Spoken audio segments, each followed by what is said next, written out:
যুবক বলে নবী গো, শুধু আমি কাপড়ের কাপড় চুরি করি নাই রে, এই দুনিয়ার মধ্যে আমার মতো পাপী, আমার মতো গুনাহগার আর কেউ নাই রে। যুবক বলে নবী গো, অনেকদিন যাবত মক্কা মদিনায় এখনো মানুষ মারা যায় না, অনেকদিন যাবত মক্কা মদিনার গোরস্থানে কোনো মানুষ শোয়ানো হয় না। আমিও যুবকের ব্যবসা ভালো হয় না, কাপড়ের কাপড় চুরি করতে পারি না, আমি বড় বিপদের অভাবের মধ্যে ছিলাম। ইয়া রাসূলুল্লাহ, ইয়া হাবিবাল্লাহ, শুনলাম ওই মদিনার বুকে, ইয়া রাসূলুল্লাহ, ইয়া হাবিবাল্লাহ, পাশের গ্রামে একজন মেয়ে মানুষ মারা গেছে, একজন বড় লোকের একটা কন্যা সন্তান মারা গেছে। নবী গো, আমি নিজে তার জানাজায় শরীক হলাম। যখন তাকে কাফন দাপন করা হলো, আমি রাতের অপেক্ষায় বসে থাকলাম। নবী গো, সবাই যখন ঘুমায় গেল, আমি আস্তে আস্তে গোরস্থানে প্রবেশ করলাম। গোরস্থানে প্রবেশ করিয়া কবরের উপর থেকে মাটি সরাইলাম,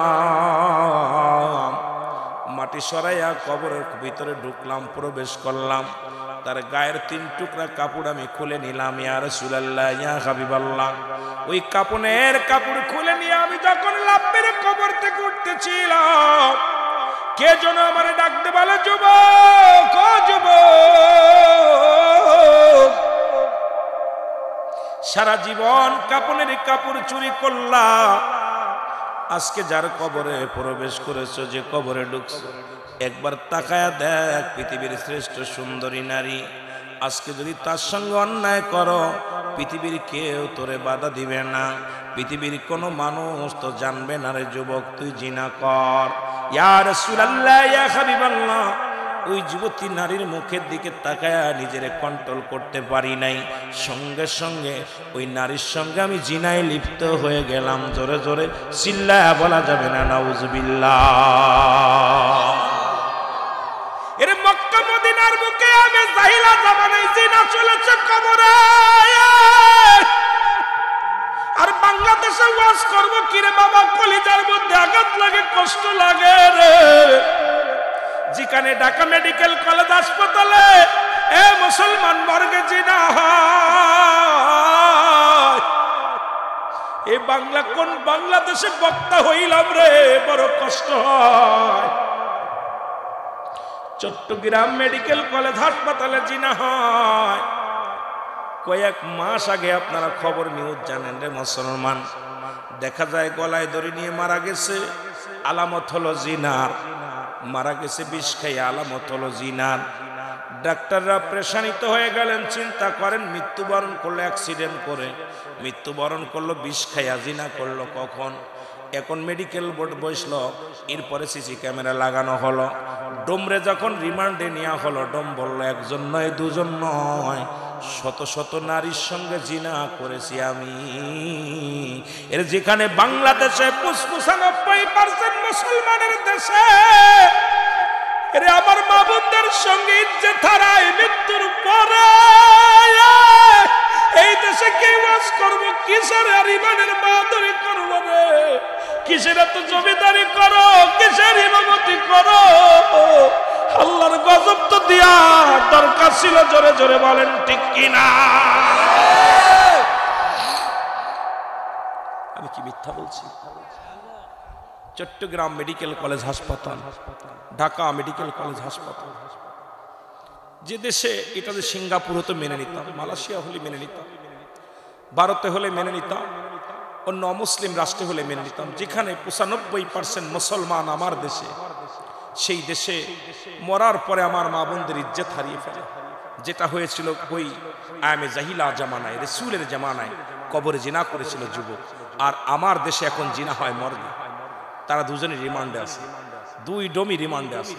তারা বলল যে আদালতে দাঁড়ায় বলছে, যখন ওই নারীটার দেহটা কাটার জন্য যখন টেবিলের পর উঠায়, তখন দেখে সহ্য করতে হবে না, আগে জিনা করে নিতে, আগে নিজের চাহিদা মিটাই। কোন দেশে বাস করতেছেন, কিসের ইসলামের কথা বলবেন? আমরা বক্তারা ব্যবসা করতেছি, খালি টাকা টাকার বিনিময়ে বিক্রি হয়ে গেছে। টাকা দিতেছেন, ভালো খাওয়াচ্ছেন, এসে আমার ইচ্ছা মতো ওয়াজ নসিহত করে চলে যাচ্ছে। আমরা সমাজ জাতিকে বাঁচানোর জন্য কোনো বক্তার মাথায় এই জ্ঞান আজকে ঢুকতেছে না, কারণ বললেই তো আর ওয়াজ বন্ধ, এই উচিত কথা বললেই তো আগামীকাল দাওয়াত দিবে না।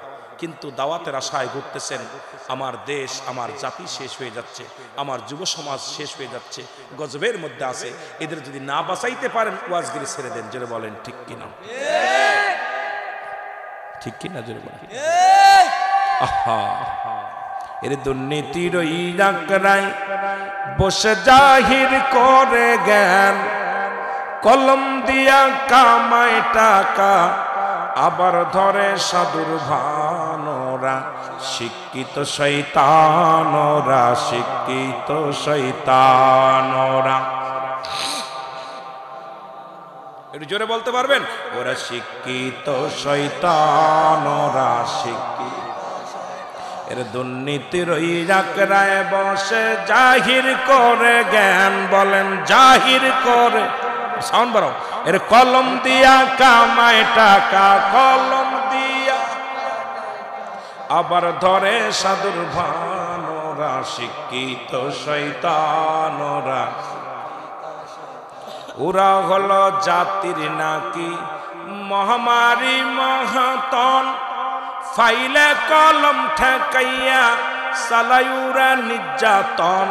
ঘুষের টাকায় ওদের ভুড়ি, ঘুষের টাকায় ওদের ভুড়ি করে যে টান টান। ওরা শিক্ষিত, জোরে জোরে বলেন না।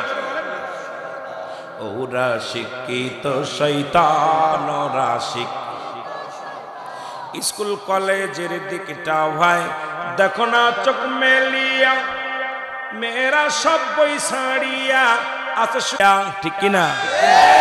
আইরে প্রেম, প্রেমের অবস্থা খুব খারাপ। হাতের মধ্যে নাম লেখে কেটে কেটে, কেটে কেটে লিখতেছে বি যোগ সি, ডি যোগ আর, আর যোগ ডি। পাইলো কি যোগের ভিতরে? জোরে বলেন ঠিক। আমরাও তো লেখাপড়া করেছি, গাছের মধ্যে, কলেজের মধ্যে, মাদ্রাসার মধ্যে, মসজিদের দেখি মেম্বারও লেখে বি যোগ সি। জোরে কান ঠিক কিনা? মাঝে মাঝে কয়েকদিন আগে নামাজ পড়তে ঢাকা এক মসজিদে দেখলো, মসজিদের মেম্বারের পাশে লিখে দিচ্ছে একদম বালা করে ইট দিয়ে লিখে দিচ্ছে বি যোগ বি। চিন্তা করলাম বি যোগ বি। একটা জিগ ছেলের দিকে এদিকে আয়, কি তা কয়? ইটার ভিতরে কি পাইল রে? কয় হুজুর বিতে বাবু, বিতে বিথি। ওরে বাবা, আমার বুঝাই দিতেছে। হুজুর বোঝেন নাই? এইটা হলো বেটা, এটা ছেলে। আমি তো ওরে বাবা রে বাবা, ডিজিটাল তো দেশে এইরকম তো শিক্ষা আমরা তো আর এই সৃজনশীল পাইনি, আর এই উত্তরধনিক এই মডেলিং লেখাপড়া পাইনি যে আপনার এখন শরীফ থেকে শরীফ হবে, এটা তো আর বুঝতে পারি নাই। জোরে বলেন ঠিক কিনা? এটা তো আমরা পড়ি নাই। আমরা পড়ছি আল্লাহ তুমি রিজিক দাতা, নাম তাই রাজাক। সব প্রাণীকে দাও গো রুজি, দাও তাই খরাক। তোমার তরিফ তোমার গানে জেগে ওঠে বরবিয়ানে। বিলে ছিলে মাঠে রুজি পায় যে পাখির ঝাঁক। মৌমাছিরা গুনগুনিয়ে যায় যে কাজে গান শুনিয়ে। পিঁপড়ারা পায় খুঁজে আহার কঠিন শ্রমে ময়দানে। আর এখন কয় শরীফ ছিল, শরীফ এসে কয় আসসালামু আলাইকুম। ওয়ালাইকুম আসসালাম। আপনি আমার চিনছেন নি? কয় কে? কেতা লিখতেন? বাহ। কয় এখন আমি তো তোমাদের বড় আপু। কয় কেমনে? শরীফ ছিলাম, এখন আর ভাল লাগে না, বেটা মানুষ ভাল লাগে না, বেটি হয়ে গেছি। জোরে বলো ঠিক কিনা? জোরে বলো ঠিক কিনা? এই জাতিরে গুমরাহি বানাইতে বানাইতে এই জাতিকে শেষ করে দিচ্ছে, কেউ কথা বলতেছে না। জোরে বলেন ঠিক কিনা? কথা বল। শরীফ থেকে শরীফ। আরে আল্লাহ বানাইছে তোরে পুরুষ। আহা, আমার আল্লাহ বানাইছে, তুই আল্লাহর সাথে পাল্লা দিয়ে মহিলা হয়ে যাচ্ছিস। ঠিক কিনা? ঠিক কিনা? এই জন্য জাতিকে শেষ। এই জন্য আজকে বড় কষ্ট পেলাম। চলচ্চিত্রের নায়ক শাহরুখ, কি নাম যেন, কি জায়েদ খান নাম কি? ও বলছে কি জানেননি? গালি দিছে একদম ডাইরেক্ট, ইমামদের শালা কইছে। কি কইছে? শালা। কয় শালার ইমামরা বলৎকার। নাউজুবিল্লাহ বলেন। বাংলাদেশে যে কটা ইমাম আছে এরা যদি আল্লাহর কসম যদি প্রস্তাব করে দেয় একযোগে, বাংলাদেশ তলায় যাবে। জোরে বলেন ঠিক কিনা? কিন্তু সবাই চুপ করে আছে। এই ইমামতি ছেড়ে দেয়, ইমাম মানেই নেতা। তোর বিরুদ্ধে এত বড় কথা বলে, যিনি জিনার মধ্যে থাকে, ব্যভিচারের মধ্যে থাকে, যার কামই হলো পরের মেয়ে মানুষ নিয়ে ঘুমানো। ঠিক কিনা? চলচ্চিত্র কেমন আমরা জানি না, কথা কই না? আমরা মিডিয়াতে কাজ করি, চলচ্চিত্র কেমন জানি না। শাবনুর কি তোর বোন হয় না বউ হয়? ওই সাবানা টাবানা আগর বাগর নাম তো অত বুঝি না, ছেলেরা বোঝে। পরের মেয়ে মানুষ নিয়ে জোরাজোরি করিস আর কিলেকিলি করিস, জোরাজোরি করিস, আর তুই যদি বলিস ইমামরা বলৎকার, তোর মুখে এটা স্বভাব হয়? কথা কয় না কেন? জিনাকারী যদি আর ইমাম সাহেবদেরকে, কিন্তু এটার প্রতিবাদ কোন ইমাম করে নাই। দুঃখ। সমস্ত ইমামদেরকে বলবো ঐক্যবদ্ধ হও, এখনো আছো হয় ইমামতি ছেড়ে দাও, আর না হয় রাজপথে দাঁড়াও, আল্লাহর দ্বীন কায়েমের জন্য ঐক্যবদ্ধ হও, জীবন দিয়ে দাও। জীবন দিয়ে দেবো, জীবন প্রয়োজন নাই। রাসূলকে ভালোবেসে, কোরআনকে ভালোবেসে, ইসলামকে ভালোবেসে, দেশকে ভালোবেসে জীবন দিতে রাজি। জোরে বলেন ঠিক কিনা? ইমাম চোরের দলেরা, ইমাম চোর, ইমাম চোরদের নিয়ে অবস্থা খুব খারাপ। একটা ইমাম কথা বললো না, আমি আশ্চর্য হয়ে গেলাম। ইমামদের তো বিবৃতি দেওয়ার দরকার ছিল। আপনাদের জেলায় যে কটা ইমাম আছে এই করে রাস্তায় দাঁড়ায়, তাই তো অট্টনক নড়ে যাবে। কথা বলেন না কেন?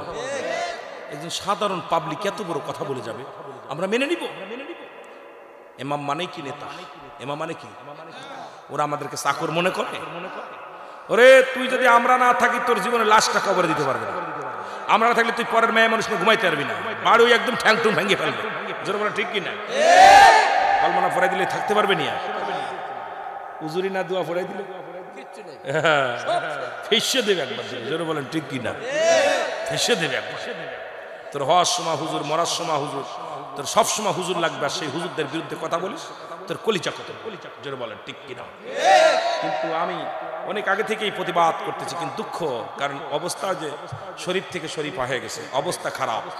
এই জাতিকে বাঁচাবো কেমনে? ডান দিকে তেরে খাটেন, বাম দিকে তে যা, নিচে একটা নোকটা দিলি হয়ে গেল বা। ডান দিকে কত সুন্দর ছেলেটা পড়ছে, আল্লাহু আকবার, যে নিয়মগুলো বলল। ডান দিকে তেরে খাটেন, বাম দিকে তে যা, উপরে দুই নুকতা দিলি হয়ে গেল তা। ডান দিকে তেরে খাটেনে, বাম দিকে তে যা, উপরে তিন নুকতা দিলি হয়ে গেল সা। প্রতিটা হরফে 10টা নিকে। সুবহানাল্লাহ বলেন। আর আমাকে পড়াইতেছে, হাট্টিমা টিম টিম তারা মাঠে পারে ডিম, তাদের খাড়া দুটো শিম। এখন দেখি যে ওই ছোট ছোট লেডিস, কথা বলছেননি, ছোট ছোট ওই দেশ শিং বান্ধিছে। কিরে ওটা কি কয়? এটা হাট্টিমা টিম টিম। কথা বলেন না কেন? দেখ আপনার লেখা আছে নি? এই বাইন্দে দুই পাশে দুইটা বাঁধছে, বাইন্দা ইরে বাবা রে, হাট্টিমা টিম টিম তারা মাঠে পারে ডিম। চিনিস তোরা? চিনিস এগুলো? চিনিস?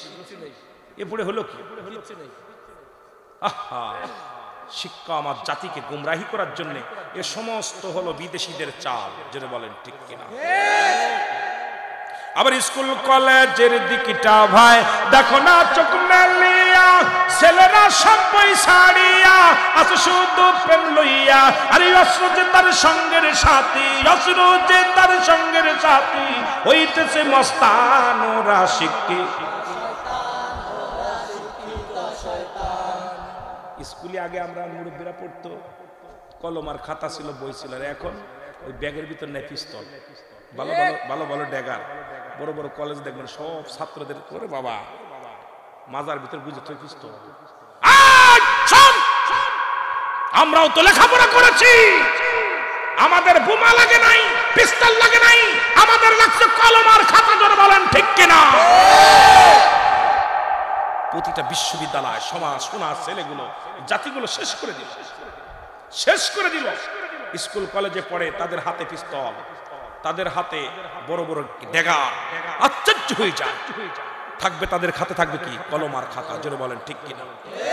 বই খাতা কলম। কত কষ্ট করে বাবা মা টাকাগুলো দিতেছে, আর ওরা বইয়া বইয়া অফিসে বইয়া খায়, আর রাত ভরে বন্ধু কয়, বন্ধু বইয়া আপনার ছুরিতে দাঁত দেয়, কারো জবাই করবা। দেখেন না অবস্থা, কি অবস্থা। আহা, ওই যে আমাদের কুষ্টিয়ার আব্রাহা করে চিরতরে বন্ধুরা শেষ করে দিল। আহা, কিভাবে শেষ করে দিল? পিটায় পিটায় শেষ করে দিল। অসংখ্য কলেজ, যেহেতু অসংখ্য কলেজের সামনে যাওয়া হয়, অনেক বিদ্যালয়ে যাওয়া হয়, আজকে প্রতিটা শিক্ষকের সাথে ছাত্রের কোনো সম্পর্ক নাই, ভালো নাই। কারণ যদি কোনো শিক্ষক একটু ভালো লেখাপড়া করায়, ছাত্র তারা দেখতে পারে। যেটা বলেন ঠিক কিনা? আল্লাহ তোদেরকে আমি বলতেছি, তোরা লজ্জা থাকলে ভালো, যদি লজ্জা না থাকলে লজ্জাপতির পাতা বেটে খাস, তারপরে ভালো হয়। এগুলো ছেড়ে দে। তবে আমার বিশ্বাস আজকে যারা বসেছে এগুলোর মধ্যে কেউ নাই, যদি থাকতো এরা এখানে আসতো না। জোরে বলেন ঠিক কিনা? আল্লাহ কবুল করুক। আজকে যারা যুবক আছে আল্লাহ এদের জন্য আল্লাহ দয়া করে, আল্লাহ যুব বেকারদের জন্য বেকারত্ব দূর করে দেয়। জোরে বলেন আমিন। মুহাব্বতে দুরূদ শরীফ পড়েন আল্লাহুম্মা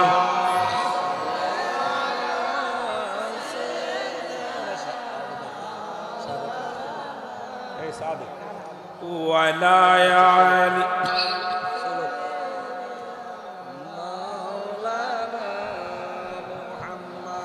মুসলমান গভীর মনোযোগ যে কথা বলতেছিলাম,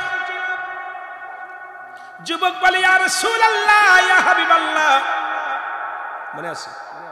ইয়া রাসূলুল্লাহ ইয়া হাবিবাল্লাহ, নবী গো, যখন আমি ওই মহিলার সঙ্গে জিনা করলাম, এরপরে লাভ মেরে আমি উঠলাম, নবী গো, কে যেন ভিতর থেকে বলতেছে যুবকরে তোর মরা লাগবে। যুবক, আজকে তুমি আমার সঙ্গে ব্যভিচার করলে, জিনা করল, আমি আল্লাহর আদালতে মামলা দিলাম।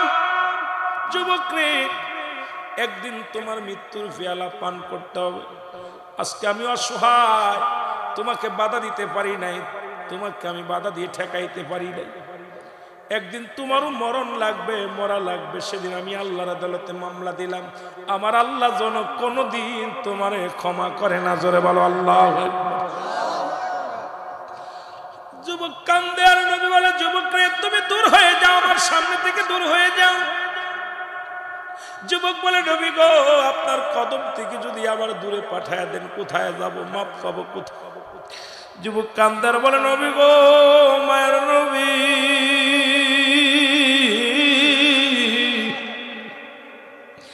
আপনার কদম থেকে যদি আমাদেরকে বিতাড়িত করে দেন, পৃথিবীর কোথাও যাওয়ার জায়গা নাই।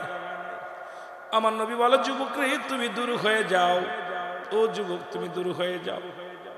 যুবক কাঁদতে কাঁদতে চলে গেলেন। একদিন নয়, দুদিন নয়, 40টা দিন জঙ্গলের মধ্যে পড়ে কান্দার বলে আল্লাহ, তুমি কি আমারে ক্ষমা করবা না? আমার মতো পাপীর আল্লাহ তুমি দুনিয়া থেকে বিদায় করে দাও। আল্লাহ, আমার মতো পাপী জগতের মধ্যে নাই। আল্লাহ, তুমি আমারে মাফ করে দাও। একটা মেয়ে 40টা দিন অজার নয়নে কান্দে। এই যুবক কাঁদতে কাঁদতে চোখের পানি পড়িয়া ঘা হয়ে গেল, গায়ের মুখের বস্তুগুলো খসে খসে পড়ে গেল। যুবক অঝার নয়নে কান্দে। অবশেষে এলহাম শুনতে পাইলেন, যুবক আর কান্দিস না, তোর চোখের পানি আর সইতে পারে না, আমার মওলা তোরে আমার আল্লাহ মাফ করে দিছে। জোরে জোরে বলেন মারহাবা। ওরে মানুষ বানাইলো আল্লাহ প্রেমের কারণে, বলো মানুষ বানাইলো আল্লাহ,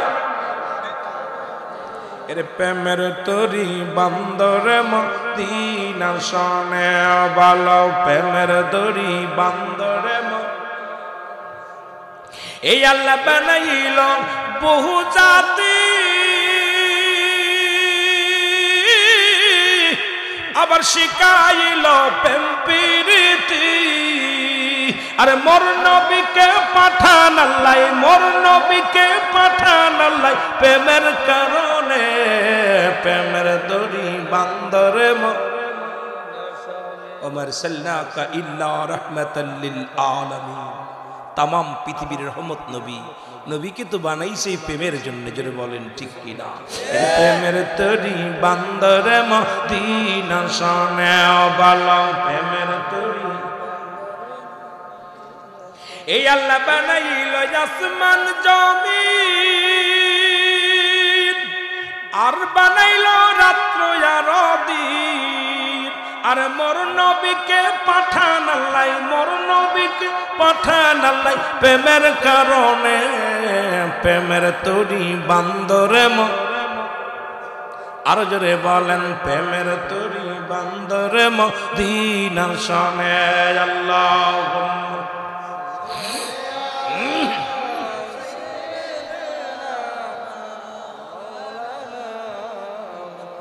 মহব্বত বলতে হবে ওয়ালা আলি।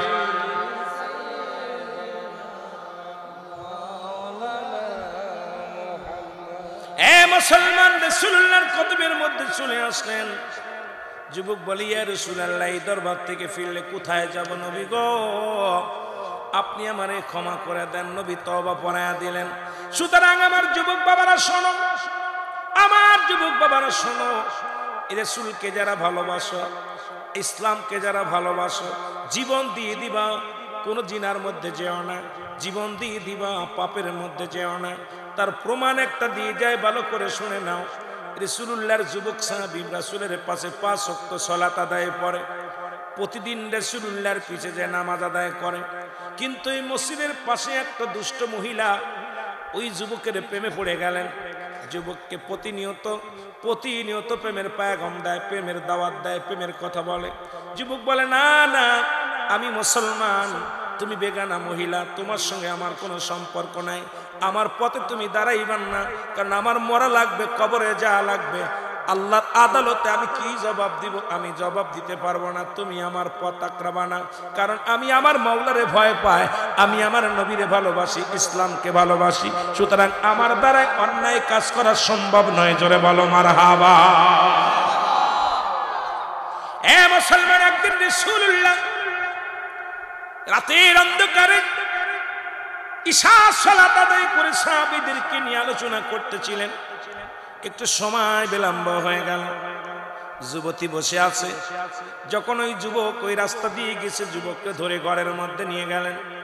ভালো করে শুনে নিবেন বাবা, রাসূলকে যারা ভালোবাসেন, যারা ইসলামকে ভালোবাসেন, আলোচনাটা দিলের কান্ডা লাগায় শুনবি আমার যুবক বাবারা। তোদের মতো যুবক আমি ছিলাম, আজকে বয়সটা প্রায় 43-এর কোটায় চলে গেছে। কারণ কখন যেন মারা যায়, দেখলে মনে হয় যুবক, আরে বাবা যুবক নয়। কারণ ওই যে আজকে কামেল পাশি করেছে, আজ থেকে মুসলমান 26 বছর আগে কামেল পাশটাই করেছে। সুতরাং এখন বয়সটা কতটুকু হতে পারে এখন বলতে গেলে অনেক কষ্ট হয়। রে মুসলমান, দিলের কান্ডা লাগায় শুনে নাও। আর মুসলমান, দিলের কান্ডা লাগা শোনো। যুবককে ঘরের মধ্যে নিয়ে যুবক অনেক ফেলে চেষ্টা করলেন, একবার যুবতীর মুখের দিকে তাকাইলেন না। এবার যুবক ওই যুবতী কি করলেন, গায়ের কাপড় খুলে ফেললেন, পণ্যের কাপড় খুলে ফেললেন, পুরো উলঙ্গ হয়ে গেলেন।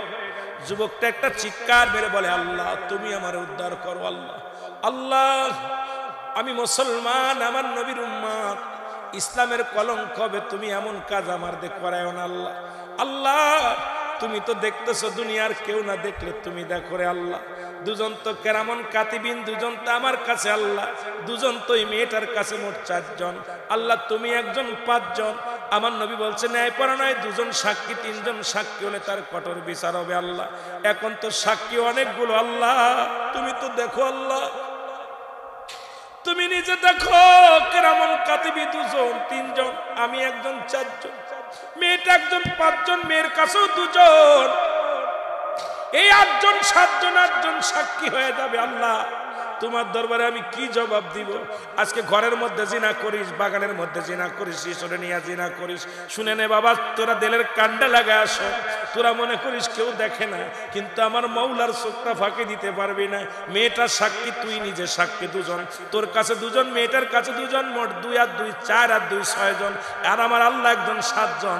কয়টা চোখ ফাঁকি দিবে? আল্লাহর আদালতে ফাঁকি দেওয়া সম্ভব হবে না। জোরে জোরে চিল্লায়া বলা যাবে না মারহা আল্লাহু আকবার। পালানো সম্ভব? কার চোখ ফাঁকি দিবি? মানুষের চোখ ফাঁকি দিবি, কিন্তু এই যে 2 জন 2 পাশে আছে, ফাঁকি দেওয়া যাবে?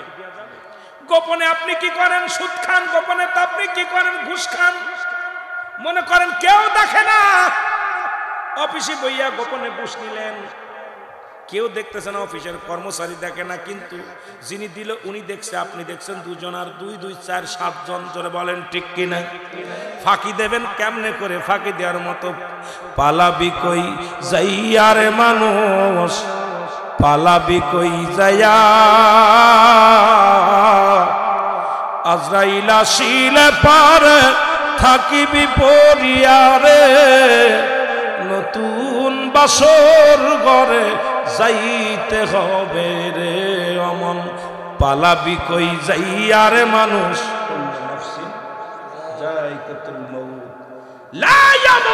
রাসূল বলছে মিরকাত শরীফের 10ম খণ্ড 722 নম্বর পৃষ্ঠা রাসূল বলে লা ইয়ামুত তাদের মৃত্যু নাই আল্লাহর মাহবুব বান্দা যারা হয়ে যায় পালানোর জায়গা আছে আপনাদের 28 বছরের লাশ উত্তোলন করলো কুমিল্লার জমিনে সেই লাশটা একটু কাফনের কাপড় পছে নাই কারণ সে আল্লাহর প্রিয় ব্যক্তি ছিল জোরে বলেন ঠিক কি না পালাবি কই যাইয়ার মানুষ পালাবি কই যাইয়া আজরাইল আসিলে পারে থাকিবি পড়িয়া রে নতুন ঘরে তোমার যাইতে হবে রে মানুষ কবরের দেশে তোমার যাইতে হবে রে জোরে বলেন ঠিক কিনা সর্বহারি পালকির মানুষ আসিবে তোর দ্বারে আতর গোলাপ সুরমা মেখে নিবে সবাই ঘাড়ে তোর শেষ বিদায়ের ঘন্টা সেদিন শেষ বিদায়ের ঘন্টা সেদিন যাবে রে বাজিয়া পালাবি কই যাইয়ার মানুষ পালাবি কই যাইয়া আজরাইল আসিলে পারে থাকিবি পড়িয়া রে নতুন বাসর ঘরে যাইতে হবে রে জোরে বলেন ঠিক কিনা জন্মের বাসর একটু ভয় যদি না থাকে এই যে মানুষ কত মানুষ মাটি দিলাম কত মানুষের কাফন পরাইলাম কত মানুষের দাফন করাইলাম কত মানুষের জানাজা পরাইলাম আমার জানাজা কে পড়াবে আমার একে মাটি দিবে আমার একে কাফন পরাবে কোন বাসের ঝাড়ে আমার জন্য বাস অপেক্ষা করতেছে কোন গোরস্থানের মাটি আমার জন্য অপেক্ষা করতেছে কোন দোকানের কাপড় আমার জন্য অপেক্ষা করতেছে কেউ জানি না জোরে বলেন ঠিক এই চিন্তা যার ভিতর আছে সে কি অন্যায় করতে পারে যুবক একটা চিৎকার মেরে জমিনের মধ্যে বেহুশা পড়ে গেছে রে যুবতী চিন্তা করে যুবকটা বেঁচে নাই মারা গেছে রে হাতা শিং করে নিয়ে রাস্তার মধ্যে ফেলে রাখলেন ফজরের আজান হলো আসসালাতু খায়রুম মিনান নাওম আসসালাতু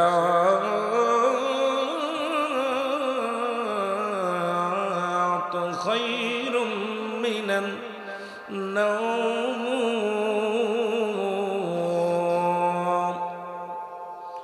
আল্লাহু আকবার আল্লাহু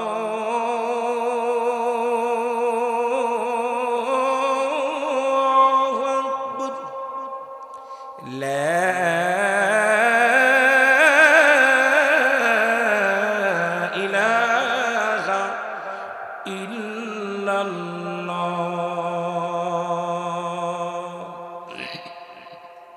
নবীর সাহাবীরা আজান পড়লে দলে দলে মসজিদে যায় আর আমরা আজান পড়লে মসজিদের পাশ থেকে কেটে চলে যাই জোরে বলেন ঠিক কিনা নামাজ শেষ করে দেখে রাসূলুল্লাহ সাহাবী রাস্তার মধ্যে পড়ে আছে আল্লাহু আকবার বলেন না রাসূলুল্লাহ সাহাবী রাস্তার মধ্যে পড়ে আছে হাতা শিং করে নিয়ে বাড়ি নিয়ে গেলেন বাড়ি নিয়ে তার রোগ চিকিৎসা করলেন ভালো হলো না কবিরাজ দেখাইলেন ডাক্তার দেখাইলেন কোনো কাজ হয় না একটু রাতের বেলা হুঁশ হইলেন বাবাকে ডাকতে বলে বাবা আমাকে একটা কাগজ দাও একটা কলম দাও যুবক সাহাবী কলম আর খাতা তার হাতের মধ্যে দেয়া হলো কলমটা ধরে লিখলেন আব্বাজান আমি আপনার কলিজার টুকরা সন্তান জীবনে আপনার হক আদায় করতে পারলাম না বাবা গো আমি যদি রাতের অন্ধকারে মারা যাই বাবা গো আমার লাশটা পৃথিবীর কোনো মানুষ যেন দেখতে না পারে আমি যদি মারা যাই আমার এই কাফন দাফন আপনি নিজে করাবেন পৃথিবীর কোনো গোরস্থানে আমার লাশটা রাখবেন না আমার লাশটা এই ঘরের মধ্যেই দাফন করে দিবেন আমার লাশটা যেন কেউ দেখে না কবরটা যেন কেউ টের পায় না বাবা গো এই বলিয়া যুবক দুনিয়া থেকে বিদায় হয়ে গেল দুনিয়ার মায়া ছেড়ে চলে গেল যুবক মারা গেলেন যুবকের বাবা গোসল করাইলেন কাফন পরালেন নিজেই দোয়া করলেন ঘরের মধ্যে কবর দিয়ে রাখলেন, গোরস্থান বানায় গোরস্থানে শোয়া রাখলেন। বাবা কি করলেন? ঘরের মধ্যে সন্তানের কবর দিলেন। আল্লাহর নবী একদিন নয়, দুদিন নয়, 3টা দিন পার হয়ে যায়। নবী সালাম ফিরে আসসালামু আলাইকুম ওয়া রাহমাতুল্লাহ, আসসালামু আলাইকুম ওয়া রাহমাতুল্লাহ। নবী সালাম ফিরে বলে, আমার যুবক, আমার সাহাবীরা রে, আমি আজ 3টা দিন লক্ষ্য করি আমার যুবক সাহাবী, এ যুবক বাবারা শুনে নে, তোরা ভালো করে শুনে নে। আমার নবী কান্দার বলে, সাহাবীরা রে, আমি আজ 3টা দিন আমার যুবক সাহাবীকে মসজিদে দেখি না। কারণ কি? যুবক সাহাবী কি কোনো অসুস্থ হলো? সাহাবীরা বলে, ইয়া রাসূলুল্লাহ, ইয়া হাবিবাল্লাহ, হয়তো কোনো মেহমান বাড়ি গেছে। আমার নবী কয় না, কারণ ইমাম সাহেব এলাকার যিনি ইমাম, এলাকার যারা মুসল্লি দেখবেন এক বেলা যদি মসজিদে না আসে, দ্বিতীয় বেলা ইমাম সাহেব জিগায় অমুক আসে নাই কেন? ইমাম সাহেব কয়, ভাই অমুক আসে নাই, কি হয়েছে? কুটুম বাড়ি গেছে নি অমুক মুসল্লি? কারণ ইমামের সাথে মুসল্লিদের সম্পর্কটা ভালো হয়ে যায়, এই জন্য ইমাম সাহেব খবর নেয়। জোরে জোরে চিল্লায় বলেন ঠিক কিনা? এই রাসূল এইরকম, আমার নবীজি ছিলেন ইমামের ইমাম। নবী ছিলেন, আমার নবী ইমাম ছিলেন, সাহাবীরা ছিল মুসল্লি। নবী সদা সর্বদাই নামাজ শেষ করে সাহাবীদের সাথে কৌশল বিনিময় করতেন। নবীজি সবার কাছ থেকে কথা শুনতেন, কেমনে কেমনে চলো, কেমনে পরামর্শ দিতেন। নবীজি সাহাবীদের হালাত শুনতেন, তুমি কি করো, কি খাও, কি কেমনে থাকো। আল্লাহর নবীর সাহাবীরা বলে, হুজুর ওই যুবক সাহাবী নিশ্চিত কোন মেহমান বাড়ি গেছে, না হয় কোথাও গেছে। আমার নবী বলেন, তোমরা একটু খবর নাও, আমার ওই যুবক সাহাবী যদি মেহমান বাড়ি যাবে আমাকে বলে যেত, যেহেতু বলে যায় না, খবর নাও কি আছে। সাহাবীরা চলে গেলেন। যুবকের বাবার বলে, আসসালামু আলাইকুম। হে আল্লাহ, আল্লাহর নবী সাহাবীর বাবা, আপনার ছেলে কোথায় গেছে নবীজি জানতে বলেছেন। বলে, আমি কিচ্ছু বলতে পারি না, আমার ছেলে কোথায় আছে আমি জানি না। বলে, কোনো মেহমান বাড়ি গেছে? কয় জানি না। কোন জায়গায় গেছে? বলে জানি না। কোথায় আছে, কি হালাতে আছে আমি জানি না, আমি কিচ্ছু বলতে পারবো না। আল্লাহর নবীর কাছে সাহাবীরা যায়, বলে, ইয়া রাসূলুল্লাহ, ইয়া হাবিবাল্লাহ। যখন ওই সাহাবীর বাবার কাছে জিগাইলাম, ওই সাহাবীর বাবা দুটি চোখের পানি ছেড়ে দিছে, কারণ সন্তানের লাশ বাবার কাছে কত ভারী। এই পৃথিবীর মধ্যে যে বাবা তার সন্তান কাঁদে নিচে রে, সেই জানে সন্তানের লাশ বাবার কাঁধে কত ভারী, বাবার লাশ সন্তানের কাঁধে কত ভারী। একমাত্র লাশ বহনকারী ব্যক্তি জানে, পৃথিবীর অন্য কেউ জানে না, কেউ বলতে পারে না। আজকে যারা বাবার লাশটা কাঁধে নিয়েছে, এই ব্যক্তি জানে আব্বার লাশটা কত ভারী ছিল। যিনি বায়ের লাশটা কাঁধে নিয়েছেন, সেই জানে বায়ের লাশটা কত ভারী ছিল। আল্লাহ, এই পৃথিবীর মধ্যে আসল সিরিয়াল আছে, যার কোন সিরিয়াল নাই। কখন কে চলে যাবে কেউ বলতে পারে না। এই জন্য আমি শুরু থেকে বলতেছিলাম, মুসলমান চাচের কোনো বিশ্বাস নেই। পৃথিবীর মধ্যে 1 নম্বর বিপদ হলো মানুষের মরণ, 2 নম্বর হলো কবর, 3 নম্বর কিয়ামত। এই মরণের পেয়ালা সবারই পান করতে হবে। কত যুবক লেখাপড়া করে বিদেশে গেছে, লাশ কপি নিয়ে বাড়ি ফিরছে। ওই লাশটা পাঠানোর জন্য কাকুতি মিনতি সন্তানদের বাজান। কত ছেলে লেখাপড়া শেষ করে চাকরি করবে, মোটরসাইকেল অ্যাক্সিডেন্ট করে মারা গেছে। ওই সন্তান হারানো বেদনা অনেক বাবা পাগল হয়ে যায়। অনেকের দেখেছি সন্তানের লাশ কবরে শোয়ানোর পর বাবা আর কথা বলতে পারে না, মা কথা বলতে পারে না, ঘর ছেড়ে দিছে, বাড়ি ছেড়ে দিছে, এই দুনিয়ার মধ্যে সন্তানের জন্য পাগল হয়ে গেছে। জোরে বলো ঠিক কিনা? রে আজ না হয় কাল তুমি যাইবা কবরে, মরার পরে দেখবে চেয়ে গো তোমার সবই রইল পড়ে। মরার পরে আরো জোরে বলেন মরার পরে দেখবে গো তোমার সবই পড়ে মরার পরে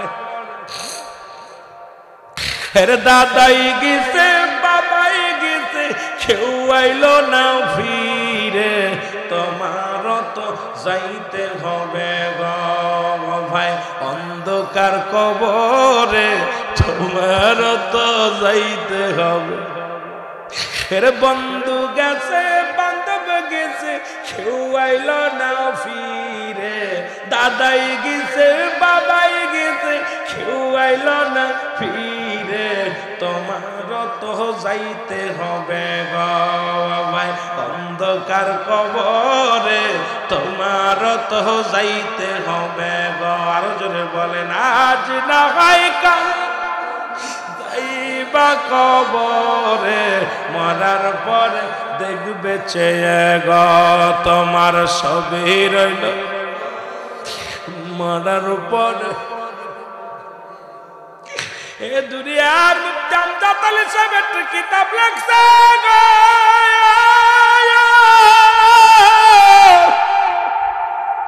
কিতাবের নাম বাহারে শরিয়াত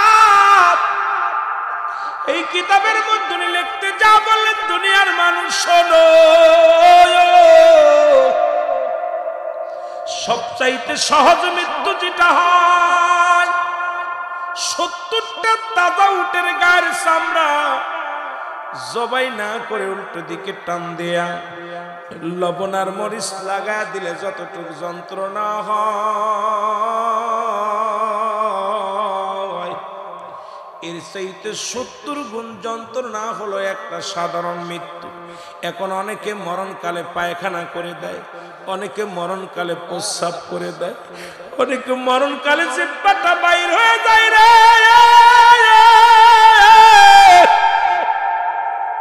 অনেকের মরণকালে চোখ দুটি বড় বড় হয়ে যায় আল্লাহ কোন দিন যেন মরণ এসে যাবে রে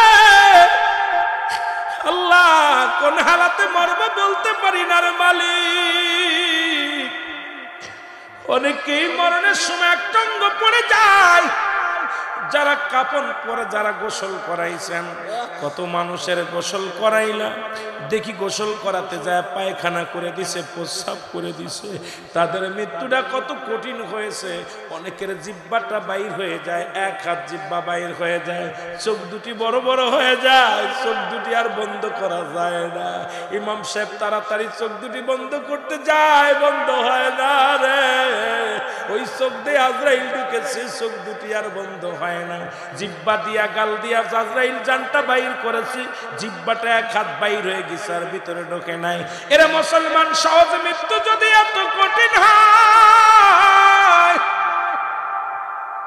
তাহলে কঠিন মৃত্যুটা কত কঠিন হয় আল্লাহ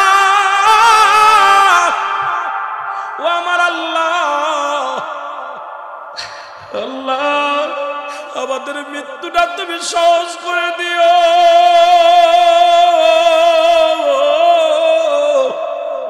যেদিন মালাকুল মউত আসবে রে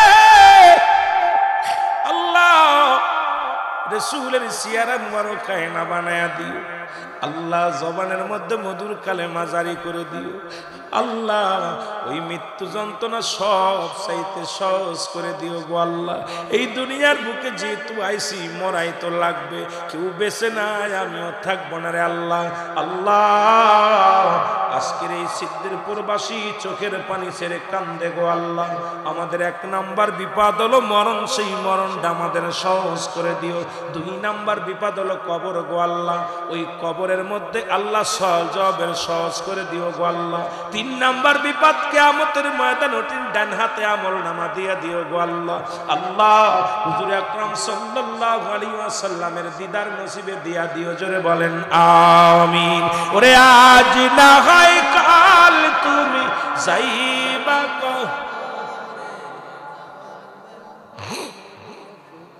আরো জোরে বলেন যাবার সময় দেখবে গো তোমার সবই যাবার সময় দেখবে চেয়ে গো তোমার সবই রইল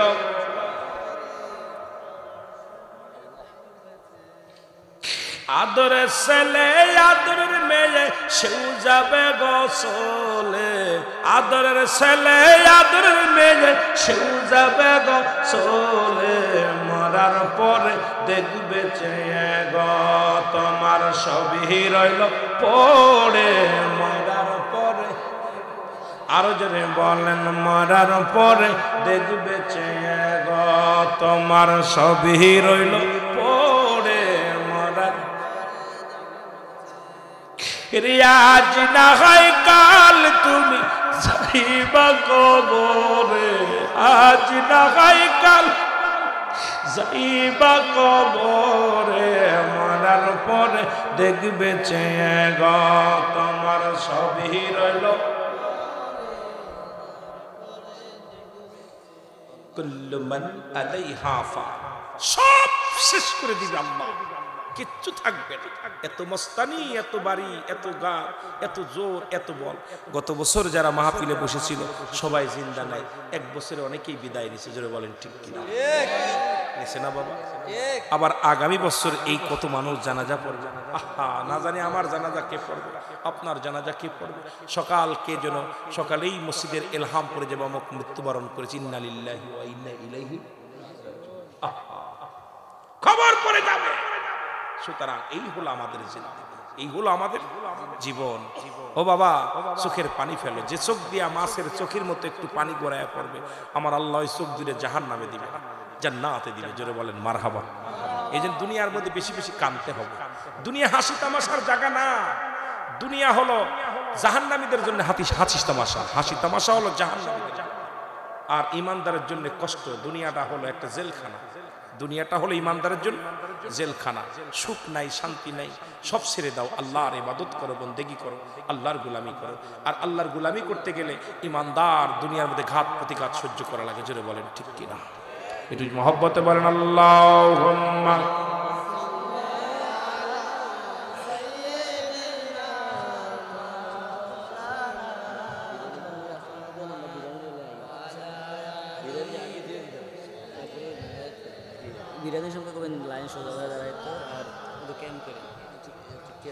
মুসলমান গভীর মনোযোগ আমি যে কথা বলতে চাইলাম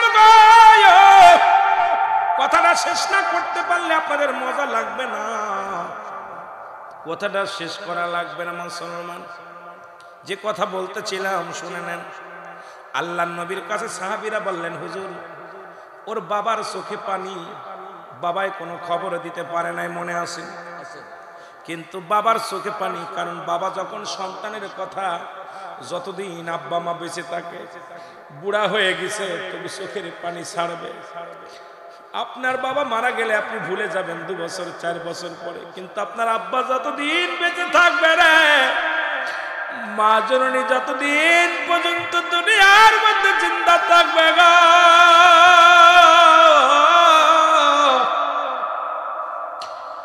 আমারে দেখে বলবে মাওলানা সাহেব আমার ছেলেটা আপনার মতো চেহারা ছিল আজকে নাই আপনারে ধরে বলবে ভাই আমার ছেলেটা চেহারা আপনার মতো আপনার সঙ্গে মিল ছিল আজকে নাই মা বলবে বাজান রে তোর বাড়ি কোথায় তোর চেহারার লগে আমার পোলার মিল ছিল আবার পোলাটা নাই দেখা যায় মৃত্যু হয়েছে আজ থেকে 20 বছর আগে বাবাই বলে নাই মা বলে নাই বাবার চোখের পানি জর্জর করে জমিনের মধ্যে পড়ে বাবার চোখের পানি বলে জমিনের মধ্যে পড়ে সাহাবীরা বলে নবী গো ওই যুবকের বাবার চোখে শুধু দরদর করে পানি ঝরেছে বাবাই কিচ্ছু বলে নাই নবী বলে আমার আর বুঝতে বাকি নাই আমি নিজেই যাব রে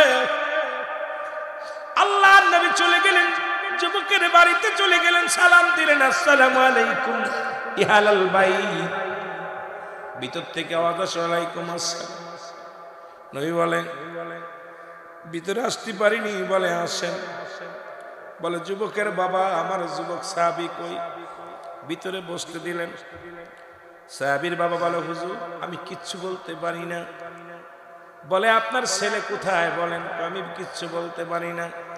আজ 3টা দিন আমি নবীর পাশে সালাত আদায় করতে যায় না, নামাজ আদায় করতে যায় না। এ যুবক বন্ধুরা শোনো, আল্লাহর নবী হঠাৎ নিচের দিকে তাকাইলেন, দেখে নতুন মাটি খোঁড়া, ঘরের মধ্যে মাটি খোঁড়া। নবীজি বললেন, সাহাবীর বাবা গো, আগে বলো তোমার ঘরের মধ্যে কেন মাটি খোঁড়া? বলে হুজুর, যেহেতু আপনি টের পেয়ে গেছেন আপনার কাছে আর লুকাবো না। আমার যুবক, আমার কলিজার টুকরা সন্তান, আমার এই কলিজার টুকরা, আমার নয়নমণি, আমি তার সিধা বিদায় করে এই কবর দিয়ে রাখছি ঘরের মধ্যে। জোরে বলো আল্লাহু আকবার। আল্লাহর নবী বলে, সাহাবীরা রে, আমার যুবক মারা গেল, আমাকে খবর দিলা না। আমার যুবক সাহাবী মারা গেল, কেউ জানলাম না। আর ঘরের মধ্যে কেন দাফন দিছো বলো? বলে হুজুর, আমি কিছু বলতে পারি না, তবে আমার কাছে একটা প্রমাণ আছে, একখানা চিঠি, একখানা কাগজ। কাগজখানা এনে দিলেন হুজুরের হাতে, নবীজির হাতের মধ্যে। নবীজি কাগজখানা পড়ে দেখে, বাবা যান, আমি আপনার কলিজার টুকরা সন্তান, বাবা গো, আপনার হক আদায় করতে পারলাম না, আমি রাতের অন্ধকারে মারা যাব। বাবা গো, যদি মারা যায়, আমার দেহখানা কোনো মানুষ যেন দেখতে না পায়। আমার লাশটা আপনি নিজে হাতে দাফন করবেন, নিজ হাতে কাফন পরাইবেন, নিজ হাতে গোসল করাইবেন, আর ঘরের মধ্যে দাফন করে রাখবেন, পৃথিবীর কোনো মানুষ যেন জানতে না পারে। আল্লাহর নবী একটা চিৎকার মেরে বলে, সাহাবীরা,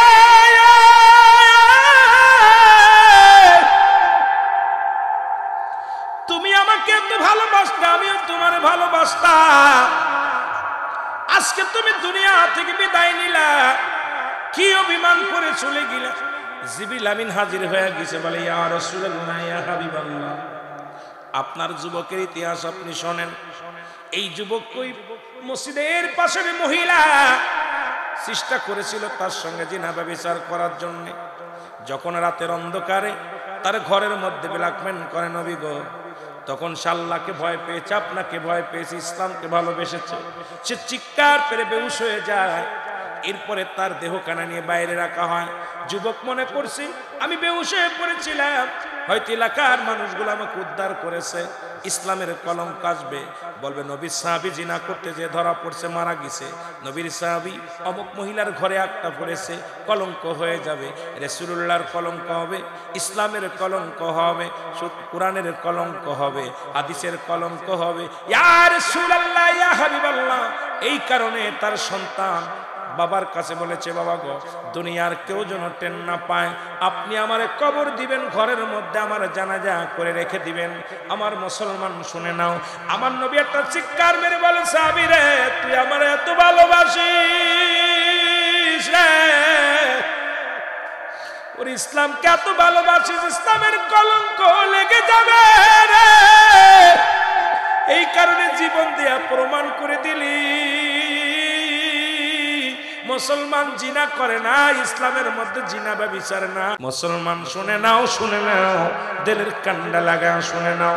এ মুসলমান, নবীজি দোয়া করে, জিবরিল আমিন কয়, হুজুর, আপনার সাহাবী আপনাকে ভালোবেসে, ইসলামকে ভালোবেসে জীবন দিয়া গেছে, আল্লাহ তার জান্নাতের মধ্যে, আল্লাহর জান্নাতের মধ্যে আপনার যুবক ঘোরাঘুরি করে। জোরে বলেন মারহাবা। নবীজি চলে গেলেন যুবতীর বাড়ি। নবীজি চলে গেলেন, যা দেখে যুবতী ঘরের মধ্যে। নবীজি গুসা মনে রাগান্বিত, এই যুবতী, তোমার কারণে আমার সাহাবী মারা গেছে। যুবতী বলে, ইয়া রাসূলুল্লাহ, ইয়া হাবিবাল্লাহ, আমি অমুসলিম, আপনার ইসলাম এত প্রিয়, কোরআন এত, আল্লাহর কোরআনের বিধান এত সত্য আমি জানতাম না। আমি আপনার যুবক সাহাবীকে আমার সঙ্গে জিনা করার জন্য অনেক চেষ্টা করেছিলাম। আমি আমার গায়ের কাপড় খুলে ফেলেছি, পণ্যের কাপড় খুলে ফেলেছি, আমি তাকে আলিঙ্গন করার জন্য চেষ্টা করেছি। সে আমার দিকে একবার তাকায় নাই, শুধু উপর দিকে তাকাইয়া ইয়া রাসূলুল্লাহ বলে চিৎকার মেরে আমার ঘরের মধ্যে বেহুশ হয়ে গেছে। ইয়া রাসূলুল্লাহ, যে ধর্মের মধ্যে জিনা ব্যভিচার নাই, যে ধর্মের মধ্যে কোন নারীর সতীত্ব নষ্ট করা নাই, ইয়া রাসূলুল্লাহ, আমি আর এই অমুসলিমের মধ্যে থাকতে চাই না। ইয়া রাসূলুল্লাহ, আপনি আমাকে দয়া করে কালেমা পড়াই দেন, আমি মুসলমান হয়ে যাব। আর সেই মুসলমানের গর্ভে জন্ম নিয়ে যারা জিনা ব্যভিচার করে, তারা খ্রিস্টান, ইহুদি, নাসারা চাইতো কুত্তার চাইতো খারাপ। জোরে বলেন ঠিক কিনা? কুকুরের চাইতেও খারাপ, নিকৃষ্ট। জোরে বলেন ঠিক কিনা? যুবতী কালেমা পড়ে মুসলমান। তাহলে তোরা যারা যুবকরা যারা পরের মহিলার কাছে যাস, পরের মহিলারা যারা যুবকদের কাছে যায়, তারা কুকুরের চাইতে খারাপ। কারণ ইসলামের মধ্যে কোনো জিনা ব্যভিচার নাই। ইসলামের মধ্যে নারীর সতীত্ব রক্ষা করতে হবে, নারীর সতীত্ব নষ্ট করা যাবে না। ইসলামের মধ্যে ঢুকলে নারীর সতীত্ব নষ্ট করা যাবে না। আল্লাহ যেন আমাদের বুঝার তৌফিক দান করে, সকলে বলুন আমিন। আরো জোরে বলেন আমিন। আল্লাহ এসেছেন যত নবী সকলের ইমাম, সালাম